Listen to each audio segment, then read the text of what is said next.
Welcome to Tech Tuesday. My name is Abbie Richie, and we are live today from the Senior Living Executive Conference.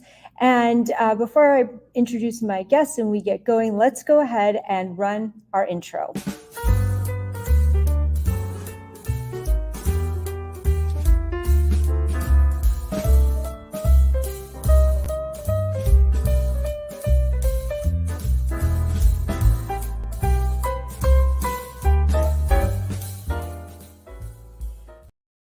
Tuesday. If you've been following us on LinkedIn, you know that we are in day 2 of the Argentum conference, and Argentum is a senior living executive experience. And so today I have with me Brian Perry. Brian is the VP of Government Affairs with Direct Supply, and Direct Supply is an advocacy partner of Argentum. So welcome to Tech Tuesday, Brian. Thanks so much for having me. Yeah, you're welcome. You're welcome.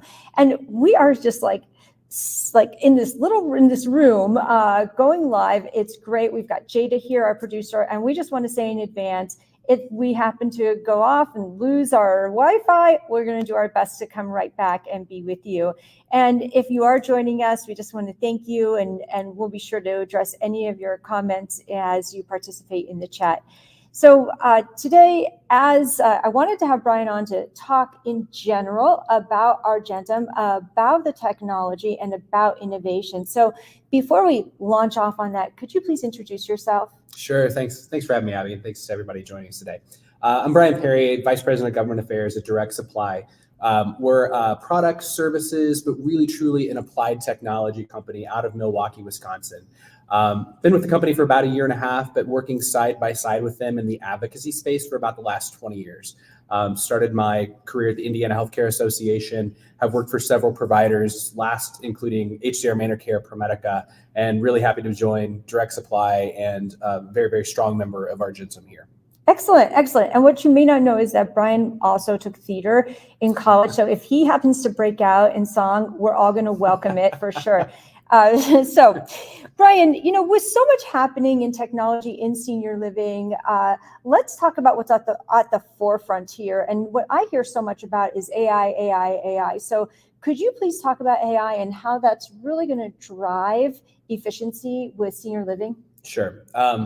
I look at AI through the lens of sort of public policy, in that I am dealing daily with the politicians on Capitol Hill, with the bureaucrats that are driving policy. And what I pick up from them as they're looking at swinging a regulatory hammer on AI is we see this as a big, bad, scary landscape. We as policymakers barely understand how to spell AI.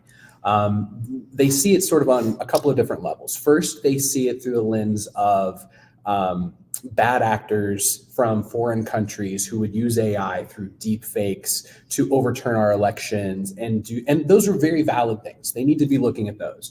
But we in healthcare are trying to make the case to say that there are ways in which we can utilize AI, technology, and innovation to drive efficiencies in healthcare. We hear politicians say they want to bend the cost curve of healthcare down. We know that there is a historic workforce crisis in healthcare right now across the spectrum. Yeah. Any way we can use AI to inject those efficiencies, and we think that we certainly are on the cusp of those technologies now, that is something that politicians and policymakers need to be able to say, we need these. Let's prevent the bad actors from overturning elections while at the same time utilizing this incredible new technology, this game-changing technology to drive these innovations. Excellent. So there are innovations. They're already out there. They're getting better and better every single day. What are some that senior living operators can begin looking into today? Sure. So on the AI front in particular, I will give an example that we at Direct Supply have pioneered that we call bid.ai. And it's a way to take a look at your food procurement for your community or your nursing facility or your assisted living facility and say, these are the apples that my patients prefer, and these are the bananas, and these are the steaks that we have in our community. Is there a way to inject all of those into an algorithm that can then say, you know what, but if you could save $1 a pound on your hamburger if you go through this procurement place, this provider. And when you do that across an entire year's spend on food in general, you can find hundreds of thousands of dollars of efficiencies. That's something that the government should certainly applaud. That's something that providers are definitely applauding as they look in the couch cushions to try to find just an ounce of margin in many cases that are upside down. And we're finding that just that alone is a way to inject efficiencies, and it's done in a matter of minutes. It would take a team of humans days to go through each individual product line and SKU and look at that. And so as you think about just that idea, finding every other thing that is non-clinical in a facility that can drive efficiencies, you are helping your workforce, you're supplementing your workforce, and you're driving those cost efficiencies that everyone in healthcare right now needs. Yeah, and at the same time, the operators are afraid of it, right? And actually, when you say the word inject, like it does make I should work on my verbiage. You're right. It does give you an idea, like inject. You're right. You know, but it's really uncover, right? It's like you're uncovering loss, and so just. Are there ways that operators can pilot this, for instance, so that they can see in a short amount of time what their ROI is? 100%. Yeah, we've got a team, and I will work on the language. I won't say that we'll inject these solutions. That will partner, every time, collaborate. You should. I'm going to have you help me teach how to talk to my wife and kids at home too. My language matters. Yes, so there are pilot ways that we can, come in and take a look at your procurement spend and say, we think that you have the opportunity to save X amount over, Y amount of time. What is that amount of time? Like, let's just say, would it be 3 months? Could we tell in 2 months, how much we're able to save? Because I think sometimes you can really break it down in terms of within 1 month, within 2 months, you're going to be able to recover your investment. 100%. That's exactly right. And I think that in that amount of time, you will see very quickly up front that that's what that is. Our team can throw together projections on that piece. But really, it's using that as an example to say, where else can we inject algorithms? So it's through, yes, digital platforms and items like that, but also hard physical products you can put your hands on, like robotics. Okay. Right. We know that when you talk to any decision maker across senior care, they're asking themselves the question, how am I going to tackle this workforce crisis? I don't know anybody that's not trying to hire more people in assisted living or in nursing homes. Robotics gets a bad reputation amongst policymakers because what they hear is replacing workers. And there's nobody in senior care that wants to do that. We can't if we wanted to. This is a hand-touching profession. What we're trying to find ways to do is inject, I said it again. We're trying to use robotics to supplement, not replace human capital. That's the only way that this works. So how can I use a robot, for instance, to allow a nurse to find 15 more minutes in her day to spend time making memories with a patient? That's what this whole thing is all about. It's all senior focused, senior driven. We get pushback from policymakers because on one side of the aisle, they see robots as what they watch in Star Wars. This is how the world ends. On the other side of the aisle, they say you can't unionize a robot. And we're only about unionization right now. Unions are having a moment. And so instead, what we're trying to frame this from an educational standpoint is supplementing the workforce, making the current jobs easier for the current workforce that we have, and frankly, more attractive to attract individuals who are not currently in the profession coming into senior care. Because the only way that we get out of this is using technology and innovation. So what are some very practical ways that a robot can give a nurse back 15 minutes? I'll give the perfect example that we have is a product that we are not injecting. We are putting out into the market in a collaborative fashion. Introducing. There's a dining services robot called Servi, SERVI. We're really excited about Servi. It's fun to walk into a dining hall of an assisted living facility and see your dining professionals that are walking around, and instead of constantly carrying trays and bussing tables and rushing around and sweating trying to get meal service done, instead standing at a table and having a genuine conversation, making memories with a senior as they eat their meal, because Servi the robot has pulled up beside her and can help bus that table. She can grab that plate while she talks to you, put it on Servi, and Servi knows how to navigate the dining room and take that dish back to the kitchen.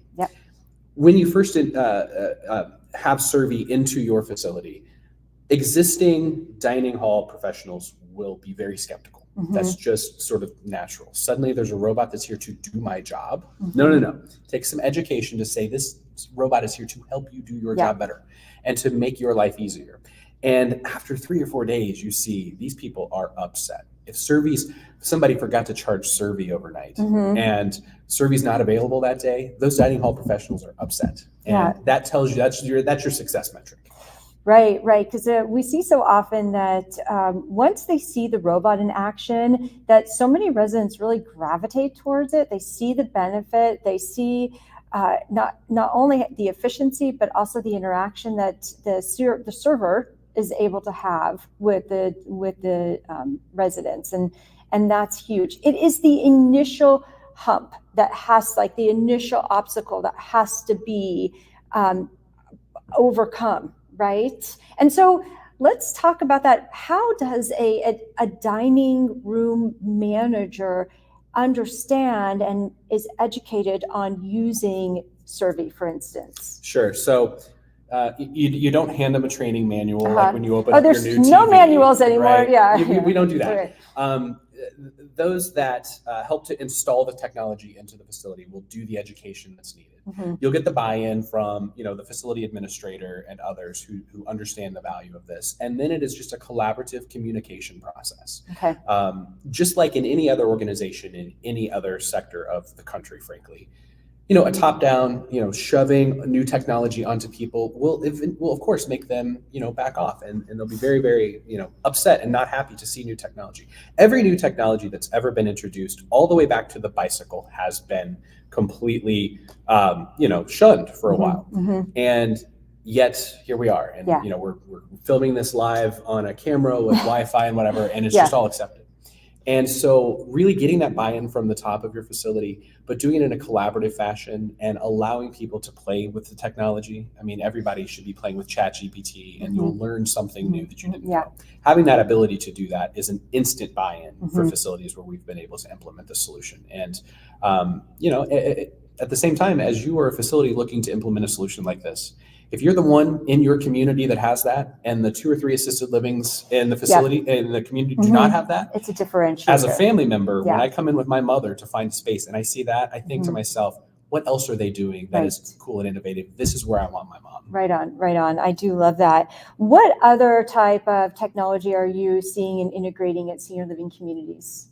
We're seeing a lot of everything from waste management solutions. As crazy as that sounds, you can learn a lot through, the sewage in a facility around what is going on from a health standpoint and a clinical standpoint. You can read, this facility has COVID. We need to be on the lookout for this, that, and the other. That is a great clinical tool that is allowing you to be proactive. I wear a ring, for instance. This is my own. It tracks my sleep, but it'll tell me a day and a half ahead of time before I get sick because it sees my temperature starting to creep. We use remote patient monitoring type devices that are vital signs monitors. We call it DS Smart. That allows in a real-time fashion for a clinician to interface with a patient in a more efficient manner to immediately take temperature, weight, and all of the vital signs that are so crucial in patient care immediately into the EHR, allowing those physicians and medical decisions to be made in a more sort of in-the-minute moment. So this is something that is installed at senior living communities? This device, is it radar-based? How is it picking up these type of vital signs? So DS Smart is sort of, think of it as a rolling cart, for instance, very technological, very pretty, that goes with the clinician to then, I take your temperature, there's not a lot of sort of like Wi-Fi transmission of these things from human body to machine. What it is instead is just a wonderful interface for those, clinicians that are at the bedside to be able to do that. Helps them do their job better, helps them document more efficiently and frankly with fewer errors, and is something that we think is absolutely the future. As you think through things like telemedicine, the workforce shortage, being able to more efficiently utilize medical care that may not be on site in that moment, but to transmit that information so that a clinician can say, we've got a problem here that we need to address right now. When I see something on hydration that is happening with a patient, and I can intervene now before that patient eventually has a fall, which will happen, extract that out. That's a savings to the healthcare system when you figure a prevented rehospitalization. It's just one of those things that I would think that policymakers in particular should be championing, and we're working really hard to educate them to make that so. Yeah, I could definitely see that, and the wheels are turning. So how can people find out more about this? How can people understand more? Because it sounds to me like it comes from the top down, right? In some cases, yes. I think that it's so important, and it's not just on we as clinicians, but certainly us at Direct Supply, for instance, to get that buy-in at that clinician level. I want a CNA in a nursing home to walk in and say, in my last job, I used these DS smart devices, and I can't believe that we at my new job do not have these. Have you thought about this? I mean, that's good for business, but that's good for patient care and really good for the caregivers who are currently looking at senior care and saying, do I really want to, is this my career path? We want to make that as attractive as possible, because we know at the end of the day, a more engaged staff equals a better outcome for the patient. 100%. Is there any other type of technology that you're working on or you're interested in discussing at this point? We're doing everything from indoor air quality monitoring, which also has not just a benefit on things like airborne viruses, certainly as we think about the pandemic, but also just air quality in general. When you think about wildfires, hurricanes, all of the emergency preparedness that facilities need to be thinking about. Indoor air quality monitoring is a wonderful thing. UV lights that will sanitize a room at patient turn is something that we are very, very vested in, that we think has the opportunity, again, to inject some efficiencies with your workforce that keeps someone at your facility from having to go in and scrub that room from head to toe, when you've got that backup of UV technology, UV robots that will go into a room and really turn that room quicker, allowing then hospital discharge planners to know that there's going to be a room available when they need it. Those are, just a small suite of the things that we have online now. We also have, a building full of engineers. We have great partnership with the Milwaukee School of Engineering. Tell us about that, because you mentioned that on our initial call, please. Sure. So at Direct Supply, we have a large campus north of Milwaukee, where traditionally we have been the last 35, almost 40 years. And gosh, it's maybe been in the last 6, 7, 8 years, we opened up an innovation and technology center in downtown Milwaukee.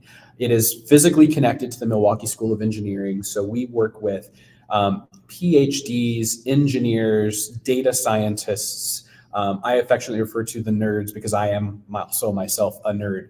And these are the people that are really plotting out the future of healthcare. And it's amazing to see some of the incubation that happens in both thought and, frankly, taking a thought to the market, right? That whole process and arc that happens is ridiculous. Can you tell us a little bit about that? Like, what are, like, I always like to ask the looking into the future, the crystal ball question. So when you're starting to see some of these innovations and you're getting really excited about them, what are you seeing? What do you hope was, and what are you looking forward to that's already maybe in the beginning stages and or that you'd like to see come to fruition? Sure. Well, I'm blown away every day, each time I log into a Copilot or a ChatGPT to see what can happen, right? And then imagining as we talk through things like, for instance, vital sign monitors and Survey and some of these existing solutions, what AI will be able to unlock there that we haven't really thought about before? What else could DS Smart be doing from a vital signs monitoring standpoint that we're not even thinking about yet? And how can we take the data that is collected there and help make more informed clinical decisions along those lines? Anything we can do to make an intervention. We have a chief clinician who talks about when she first came into the business in the 90s, what wound care looked like. And it sounds like from the 1930s, right? Using data, using academic studies, what we can do in wound care now is, makes you feel like an astronaut, right? So what are we going to be able to do now that looks like the dark ages, right? Maybe Survey and bid.ai, that will look like the dark ages in 25 years because we have used AI and technology and innovation through our partnerships with the School of Engineering, through the supercomputer that is on our campus. And we've taken that to a level that we can't even envision. Yeah. And that is so exciting to know that without that, there is no, I mean, I don't need to tell you or your audience, we've got a lot of seniors that are coming and we have nobody to care for them. Yeah. So without technology and innovation, this whole thing is not going to work. We have no choice. Right. And so it's exciting to know that we're sort of at the forefront of whatever that becomes. And so I want to know also, was there something that you really were totally excited about and it just flopped on? Things I was excited about and flopped on. I remember when I got my first BlackBerry, I thought I was an astronaut. And does BlackBerry still exist today? Probably in some form. But what I'm seeing in the senior care space, oh gosh, I don't know that I could necessarily point to one specific technology because often you learn the most from the failure. Oh yeah. Right? Yep. And so you may see something flop and there's one nugget that you can pull out of that and you're like, wow, wait a minute. I mean, you know that's how the iPod came about and the iPod morphed to the iPhone. We don't even have iPods anymore. Right. Those failures teach you so much about innovation. And that's what's exciting. And to be in a culture, Direct Supply, as this is going to sound like an advertisement, Direct Supply has the culture that says it's okay to fail. Let's learn from that because we know that on the other side of failure is something that is unbelievable. Yeah, right. And we always want to be fostering that sense of innovation. 100%. Right? Well, wonderful. Well, this has been so informative and really enjoyed talking with you. How can people get in contact with you? Sure. Well, certainly directsupply.com is the easiest way to go, but you'll also find us because we are so active in the advocacy space across all of the social media platforms. Tell Our Stories is a platform that we've developed to help tell the wonderful stories that are happening at the facility level each day and within the communities. And so Tell Our Stories is a wonderful platform. I would encourage everybody to participate. Okay, and is it just tellourstories.com? So if you go to, I'll call it x.com, try to be in with the new x.com/TOS senior care is one way to get there. If you'll go to tellourstories.com, you'll find links to all of our social platforms, as well as an amazing video that we just did in support of providers that we're launching here at Argentum this week, featuring President Obama, not on our behalf, but using some words that he used that we thought were very apropos to some of the challenges that are facing senior care today. But tellourstories.com is probably the best place to do that from an advocacy standpoint. Okay, thank you so much. Thank you so much. Yeah, I really appreciate you being here. For those of you that joined us in the chat, thank you very much. And we will see you all back here next week on Tech Tuesday.